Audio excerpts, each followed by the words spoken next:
بیاید به سوالاتون در مورد مهمانداری جواب بدم. اصلا از کجا باید شروع کنیم، چه مدرکی میخواد و تو چه رشته‌ای باید تحصیل کنیم؟ توی ایران داشتن مدرک مهمانداری واجب، یعنی 100% باید داشته باشی، اما برای خارج از کشور یک پوان مثبت محسوب میشه، چون که دوره‌های مخصوص خودشون میذارن. ایران اقدام کنیم یا مستقیم ایرلند خارجی؟ بازم بستگی به خودتون و شرایطتون داره. اگه میتونی الان اقدام کنی برای ایرلند خارجی، خب چه بهتر، چرا واسه ایرانی اقدام کنی.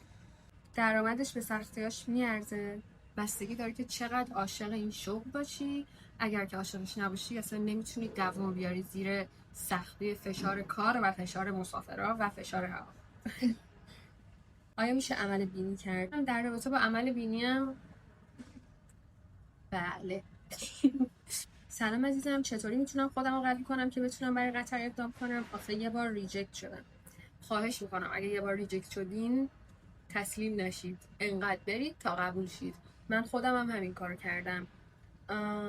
اینکه چجوری خودتو قوی کنی، ببین اگه دوره کمک‌های اولیه ندیدی برو ببین. اگه شناتون قد خوب نیست برو شناتو خوب کن. اگه فن بیانت خوب نیست برو فن بیانت کار کن. دیگه جونم برات بگه که اگه دوره مهمانداری ندیدی برو دوره مهمانداری ببین. هر چیزی که باعث میشه رزومت قوی تر بشه و تو چشم بیاد برو اون کارو انجام بده. الان برای شخصی که ایرانی هستش برای اپلای کردن در ایرلند قطر نیاز به پاسپورت غیر ایرانی داره. در حال حاضر من نمیتونم به این سوال جواب بدم چون نمیدونم. آرزومه بیام توی این صنعت، مخصوصا قطر ایرویز. زبانم باید در چه حد باشه؟ زبانتون بچه‌ها در حد B2 C1 اوکیه، در صورتی که روون بتونید حرف بزنید. از آزمایش‌ها و مراحل مصاحبه برامون بگو، چند مرحله است و چه شکلیه؟ بازم بستگی داره به مصاحبتون، چه کشوری باشه، چند نفر باشید. واسه من شخصا نزدیک 1000 نفر بودیم، 3 روز طول کشید، از 1000 نفر 16 نفرمون قبول شدیم. 0 تا 100 بگو، مخصوصا برای زبان خوندن و آمادگی برای مصاحبه. زبانو که باید کلاس برید، خودتون رو انقدر درگیرش کنید تا اوکی بشید و صحبت کنید. تا وقتی که صحبت نکنید شما زبان رو یاد نمیگیرید. با خود تو آینه صحبت کن، سوالا رو با خودت تمرین کن، تو آینه از خودت فیلم بگیر. این کاری بود که من کردم، از خودم مدام فیلم گرفتم و جواب سوالا رو میدم. لطفا راجع به امتحان کتبی زبان بگید، ممنون میشم.